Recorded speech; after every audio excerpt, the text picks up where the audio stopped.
Bueno, Dios les bendiga, buenos días. Abran sus Biblias, por favor. Comenzamos con el servicio dominical en familia. Abran sus Biblias, por favor, en el Evangelio según el apóstol Juan, capítulo 6, versículo 16. Vamos a leer un poquito y esperemos que Dios nos dé sabiduría para compartir con ustedes y que seamos todos bendecidos. Amén. Dice, al anochecer descendieron sus discípulos al mar y entrando en una barca iban cruzando el mar hacia Capernaum. Estaba ya oscuro y Jesús no había venido a ellos. Y se levantaba el mar con un gran viento que soplaba. Cuando habían remado como 25 o 30 estadios, vieron a Jesús que andaba sobre el mar y se acercaba a la barca, y tuvieron miedo. Mas él les dijo, yo soy, no teman. Ellos entonces con gusto le recibieron en la barca, la cual llegó enseguida a la tierra donde iban. Al día siguiente, la gente que estaba al otro lado del mar vio que no había habido allí más que una sola barca, y que Jesús no había entrado en ella con sus discípulos, sino que éstos se habían ido solos. Pero otras barcas habían arribado de Tiberias, junto al lugar donde habían comido el pan, después de haber dado gracias al Señor. Cuando vio pues la gente que Jesús no estaba allí, ni sus discípulos, entraron en las barcas y fueron a Capernaum buscando a Jesús. Y hallándole al otro lado del mar, o sea, en Capernaum, le dijeron, Rabí, ¿cuándo llegaste acá? Respondió Jesús y les dijo, de cierto les digo, que me buscáis no porque habéis visto las señales, sino porque comisteis el pan y os saciasteis. Trabajad por la comida que perece. No trabajar por dicen, trabajad no por la comida que perece, sino por la comida que a vida eterna permanece, la cual el Hijo del Hombre os dará, porque a este señaló Dios el Padre. Entonces, y ya pues, hasta ahí vamos a leer. ¿Qué tenemos aquí? Tenemos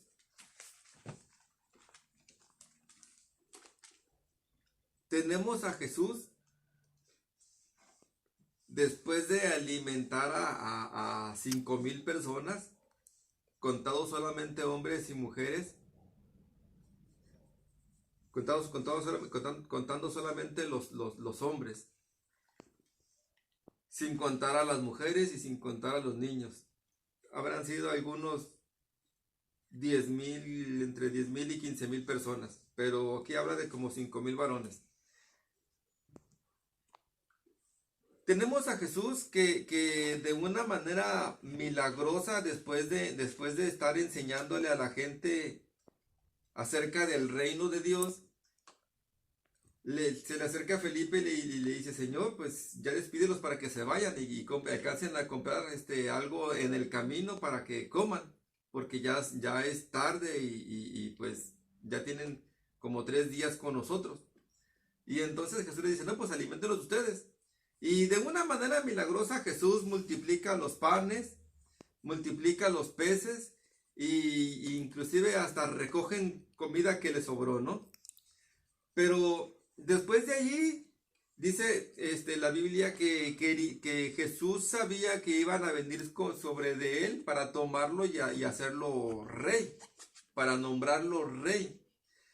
Pero sabiendo Jesús que no era ese el propósito de su venida, el ser declarado rey aquí en la tierra, sino que él ya era rey desde que venía del cielo, y de que su reino no pertenecía a este mundo, y que aun cuando Satanás lo tienta en el desierto y le dice, yo te daré todos los reinos del mundo si postrado me adoras, queriéndole Satanás robar el reinado de Jesús, el reinado celestial de Jesús, Jesús sabía que Él no venía a reinar aquí en la tierra, sino que su reino era del cielo y que su propósito no era venir a ser declarado rey, sino a morir por todo aquel que cree.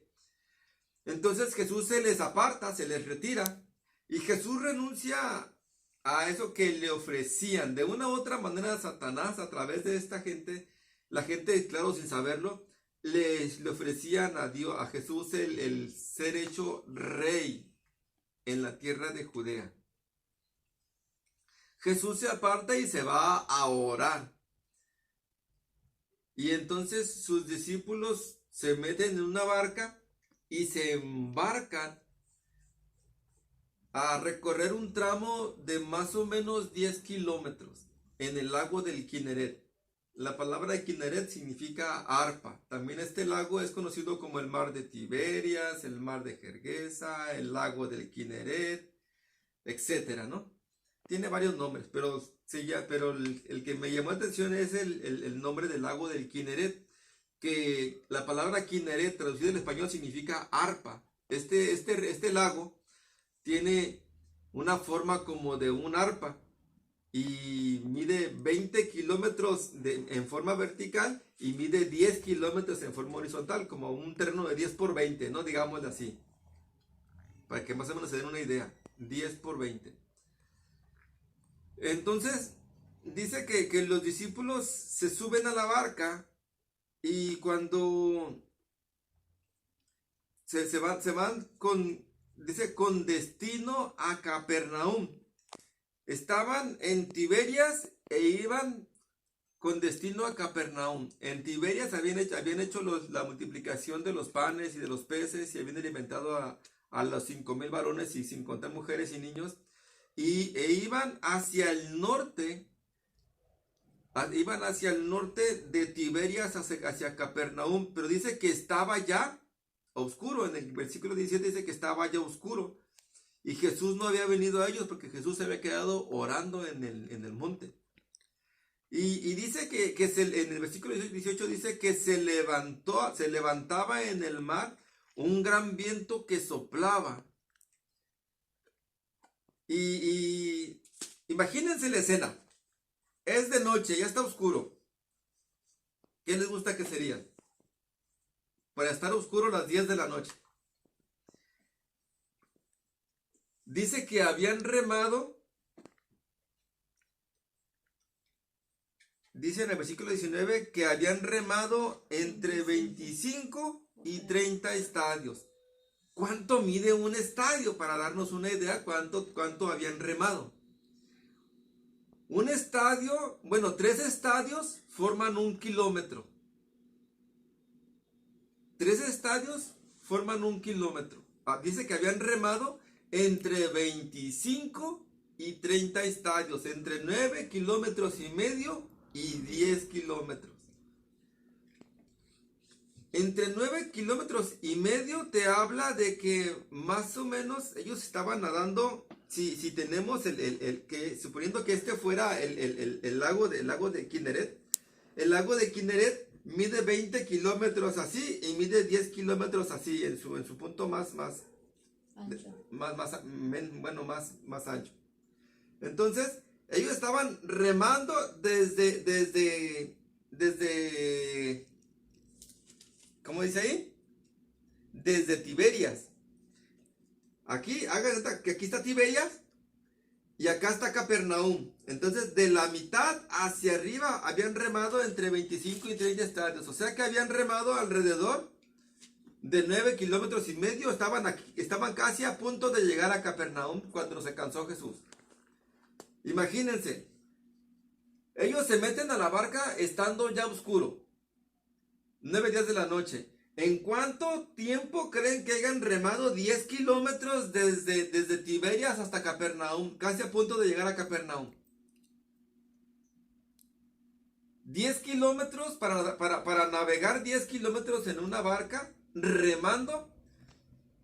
Yo quiero pensar que eran buenos remadores y yo quiero pensar que iban entre 4 y 5 de la mañana, llegando a Capernaum.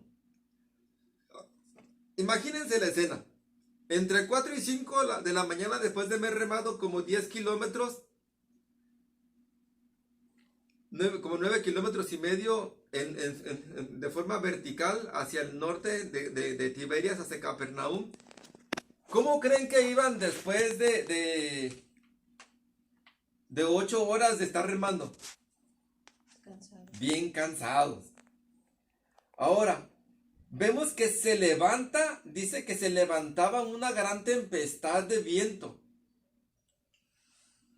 Y pareciera que es común en el mar de Tiberias que se levante en medio de la noche borrascones o tempestad, ¿no? Y si no, tenemos el caso de Marcos 4:38, cuando iban hacia Gadara, donde a encontrarse con el endemoniado gadareno, cuando dice que en medio entre las 4 de la mañana más o menos, también, en la misma hora más o menos, dice que se levantó una gran tempestad, de tal manera que sentían que se ahogaban, mientras Jesús dormía sobre un cabezal. Nótese que en esta escritura Jesús dormía sobre un cabezal, pero en la escritura que estamos leyendo, Jesús viene caminando sobre el mar. O sea que no es el mismo evento. Con esto entendemos, yo leía en la biblioteca, en la Biblia de estudio Matthew Henricks, en los comentarios, y también en la Biblia, en el comentario bíblico, diccionario bíblico ilustrado Holman, yo leía que era común que en el mar chocaban los vientos del norte y del sur y que se levantaban de repente tempestades en medio del mar de Galilea, que era común. Entonces, si era común que se levantaran las tempestades, sabiendo que los discípulos de Jesús en su mayoría eran marineros o pescadores, entonces ellos ya sabían cómo sortear las olas. Sin embargo, vemos cuando Jesús está recostado sobre el cabezal que se levantaban las olas y ellos sentían que se ahogaban. Y le dicen: Señor, ¿no tienes cuidado que nos ahogamos? O sea, a manera de reproche tal vez. Le dicen: Señor, ¿no te interesa que nos estamos ahogando? O sea, no te interesamos, nos ahogamos y tú estás dormido allí. Bueno, pues en este caso, dice que ellos estaban batallando contra la tempestad. Si ellos iban remando que no llegara a Capernaum y se levanta la tempestad, la lógica es que ellos ya venían cansados, pero también estaban batallando contra lo que se les presentaba, que era la tempestad. Y para colmo, ya cansados, ya siempre que uno se encuentra en peligro de naufragar, pues así como que la autoestima de las personas siempre así como que cae, ¿no? Así como que dice uno: y nos vamos a morir aquí. Claro, no te quita que andes sacando agua y jálala la vela porque el viento no la tumba. O el viento nos lleva para acá y queremos ir para allá, etcétera, ¿no? O sea, la lucha contra la tempestad. Pero aparte de todo eso, en medio de la tempestad, ven como un fantasma que se les arrima, caminando sobre el mar. Otra escritura dice que ellos comenzaron a dar voces y dijeron: ¡un fantasma! ¡Un fantasma! Entonces dice que el miedo se apoderó de ellos.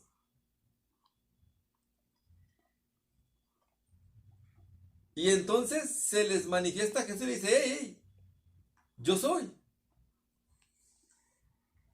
Y en medio de esa gran tempestad llega Jesús y entra a la barca. Y dice que cuando Jesús entra a la barca, se hace así como que una bonanza. Se calman los vientos, se calma la tempestad. Y con esto, fíjense cómo también sucede lo mismo cuando Jesús iba hacia Genesaret, hacia Gadara, a encontrarse con el endemoniado gadareno. Y cómo lo despiertan, le reclaman que por qué no se tenía cuidado de ellos. Y él se levanta y le dice: hombres de poca fe, ¿a qué le tienen miedo? Dice que se levantó y reprendió las olas, reprendió el viento y todo, y se hizo una gran bonanza. Y ellos se preguntaban: ¿quién es este hombre que aún los vientos y el mar le obedecen? pero él quería que ellos tuvieran fe. Entonces, en esta escritura que relata el apóstol Juan, dice que cuando él entró en la barca todo se calmó. Aquella tempestad que había venido de repente, no sé, pero no sé si recuerdan cuando fuimos a San Luis Río Colorado, que íbamos a un evento y que íbamos bajando la Rumorosa. Y es un lugar donde choca la temperatura fría de Tecate y con el calor abrasador de Mexicali. Y exactamente a la mitad, al chocar el viento, el clima caliente de Mexicali con el clima frío de Tecate, se levantan así como remolinos, ¿no? Como tormentas de arena. Y recuerdo que íbamos pasando por ahí, íbamos en una minivan con un grupo de mujeres. Y se nos levantó una tormenta de arena y recuerdo bien clarita la escena que como subimos inmediatamente las ventanas o los que tenían la ventana ahí y toda la arena y muchas, como miles de piedritas pegaban en toda la camioneta.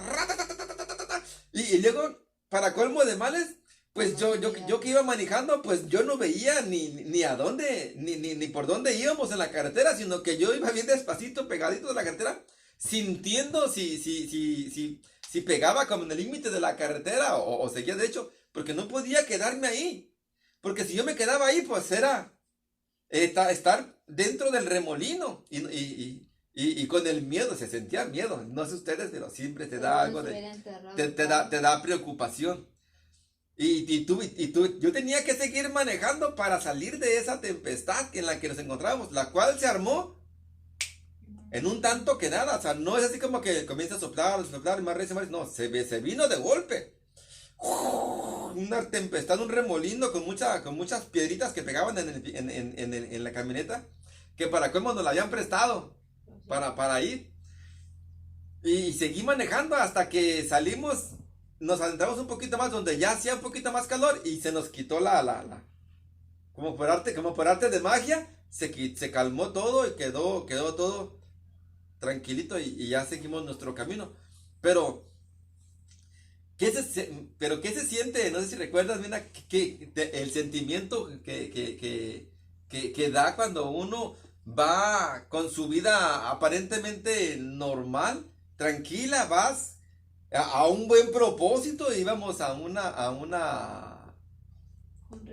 retiro y en medio del camino se nos levanta la tempestad. No sé, ¿qué sentiste? Imagino que se sentía inestabilidad. Pues más que nada te da preocupación también por los que van adentro, porque a veces te toca calmar a las que van a un lado de ti, de que todo iba a estar bien, pues que íbamos a salir de ahí. Pero tú también tenías miedo, ¿no? Pues yo iba un poquito a mí no me dio miedo. Yo quedé asombrada porque nunca había visto algo Nunca así, te había pues, pasado. o sea, como en cuanto tocamos como el desierto se levantó todo eso. Exacto. Pero iban personas nuevas a las cuales te toca decirle todo va a estar bien, vamos todos. Pero ese es el punto correcto. Cuando pasas por un momento difícil de la noche a la mañana sin decirte agua va ni agua viene y se levanta la tempestad y no puedes ver absolutamente más allá de tus ojos fuera del carro y te está pegando la gravita en los vidrios y el calor y ahí se nota, ahí sale a relucir la fe de las personas, ¿no? Porque unas personas siguieron y empezaron a gritar y empezaron a ponerse nerviosas y preocupadas. Y había otros que sí sentían tal vez la preocupación por lo que estaba pasando, pero que ni sentían la responsabilidad de calmar a otros, como tú lo mencionas. Lo cierto es que siempre que hay una tempestad en nuestra vida, o sea, a mí me ilustra esto de que el que tú seas cristiano y el que así vayas tú a un retiro, a buscar a Dios, eso no significa que no te van a pasar tempestades en tu vida. Estos discípulos iban en un mandato de Jesús, vayan para otro lado, vayan a Capernaum. Y ellos se les levanta la tempestad, iban en una encomienda de Dios, si así lo quieres ver. Dios los había mandado a realizar un propósito. Dios los manda a un lugar y en medio del camino se les levanta la tempestad. O sea, el que tú seas cristiano y el que tú estés sirviendo a Dios no significa que tú no vas a pasar una tempestad, que no se va a levantar el viento y que no vas a saber qué hacer. Si quedarte ahí estancado en la tempestad o seguir avanzando para salir, o tal vez levantar la cara al cielo y decir, Señor, pues, ¿qué está pasando? ¿Por qué a mí? Si yo te estoy sirviendo, yo voy caminando hacia la meta, yo trato de aportar o de servir en tu obra y me está pasando esto a mí. Bueno, pues vemos que de alguna manera Dios permite las tempestades en nuestras vidas porque Dios tal vez quiere trabajar con nuestra fe. Tal vez Dios quiere que después que salgamos de esa tempestad volteemos para atrás y podamos decir, wow, se levantó la tempestad fuerte en mi vida, se levantó de repente, yo no la esperaba, pero ya salí de ahí porque Dios me ayudó, porque Dios me cuidó. O sea, los discípulos estaban gritando, tenían miedo y despertaron a Jesús y hasta le reclamaron. Hey, ¿no tienes cuidado que perecemos? O sea, ¿no te importamos? ¿No te das cuenta que estoy en peligro? Y Jesús se levanta y les dice, hey, ¿por qué temen, hombres de poca fe? O sea, lo que Jesús les estaba enseñando a sus discípulos y que tal vez Dios nos quiere enseñar a nosotros es que aunque vengan las tempestades, tenemos esa palabra de Dios que dice, aunque pases por las aguas, las aguas no te van a inundar hasta que te ahogues. Y aunque pases por el fuego, la llama no te va a quemar. Porque el que acampa, ¿cómo? El que habita bajo la sombra del Altísimo morará bajo la... ¿Cómo? El que habita bajo el abrigo del Altísimo. El que habita bajo el abrigo del Altísimo morará bajo la sombra del Todopoderoso. ¿De dónde vendrá mi socorro? Mi socorro viene de Jehová de los ejércitos, el cual su brazo no se ha cortado para vencer y que todavía no conoce la derrota y que no hay nada imposible para Dios, dice el Salmo. ¿Acaso hay algo imposible para mí? Entonces, Jesús trabajando con la fe de los apóstoles. Aún con todo y trabajar Jesús con la fe de los apóstoles, vemos que más adelante cuando Pedro se sentía bien seguro y le dice, Señor, hasta la muerte iré por ti, le dijo Pedro. Y le dice Jesús, Pedro, antes de que antes de que el gallo cante 2 veces, tú me has de haber negado 3 veces. No puedes confiar, Pedro, en tu capacidad para poder caminar con Dios, sino que antes bien debes de tener fe en que yo te voy a sacar adelante, porque con tus fuerzas no vas a poder hacer nada, Pedro. No es con espada ni es con ejército, sino es con su Santo Espíritu. No es del que quiere ni del que puede, sino de aquel que Dios tiene misericordia. Porque dice que si Jehová Dios no vela la ciudad, en vano vela la guardia. Si Jehová Dios no edifica tu casa, en vano trabajan los que la quieren edificar. O sea, más que confiar en nuestras propias capacidades, entendimientos, razonamientos, fortalezas, tal vez estudios, tal vez riquezas, necesitamos confiar en que Dios está con nosotros y esa es nuestra verdadera fortaleza, el que tengamos fe. Qué difícil es para la gente común y a veces también para el cristiano depositar su confianza en que todo va a estar bien porque Dios es bueno, porque Dios es fiel. Qué fácil es decir, Dios es fiel, pero qué difícil es cuando uno está pasando por esa tempestad, confiar en que Dios es fiel. Dice la palabra de Dios que la prueba de nuestra fe produce paciencia. O sea, que mientras más pruebas pasemos, más tendremos para voltear para atrás y decir, Dios me ayudó aquí, Dios me ayudó allá, Dios me ayudó acá. Ah, Dios es fiel. Cuando volvemos a pasar otra situación difícil, entonces vemos que Dios fue fiel antes y pensamos, Dios, yo no sé qué va a pasar, yo no sé, yo no le veo pies ni cabeza a esto, pero una cosa sí sé, Señor, que tú has sido fiel anteriormente y que serás fiel también en este presente. Y poder decir como dijeron aquellos, mi Dios puede salvarnos de tu mano, y aunque Dios no nos salve de tu mano, no nos arrodillaremos ante tu imagen. Nabucodonosor. O sea, Dios puede salvarme, pero aún si Dios no me quiere salvar de este tormento, pues gloria a su nombre. Yo tampoco voy a ceder ante tus demandas de humillarme ante tus dioses.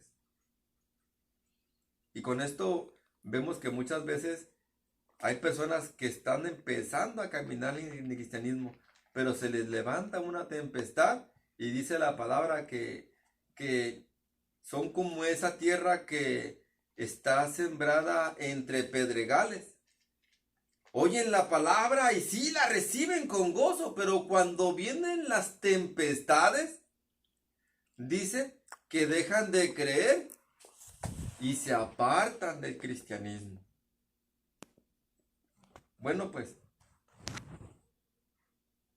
ojalá que las personas que nos escuchan y que nosotros mismos, pues seamos esa buena tierra que no huye de la presencia de Dios cuando viene la tempestad. Ojalá que nosotros podamos caminar y hacer remembranza de cuando Dios nos ha bendecido y nos ha ayudado en medio de la tempestad anteriormente, para que sigamos caminando y que sigamos confiando que más adelante Dios tendrá misericordia de nosotros cuando pasemos por una tempestad. Y ojalá que nuestros hijos, bueno, a mí en lo personal, yo oro porque mis hijos no caminen con mi fe, sino que ellos mismos puedan tener su relación con Dios y ellos puedan tener fe para levantar sus manos a Dios y confiar que Dios los va a sacar adelante. Que ellos caminen con su fe junto a nuestra fe, nosotros que somos sus papás, y que juntos nos hagamos fuertes caminando con Dios, confiando en la fidelidad de Dios para nuestras vidas. Esa es mi oración. Y eso me gustaría a mí. Pero vemos que Jesús se les presenta de noche como si fuese un fantasma. Ellos son cristianos, ellos son temerosos de Dios, pero eso no los priva de tener momentos difíciles, eso no los priva tal vez de tener miedo, eso no los priva de que se levanten las tempestades. Pero también vemos que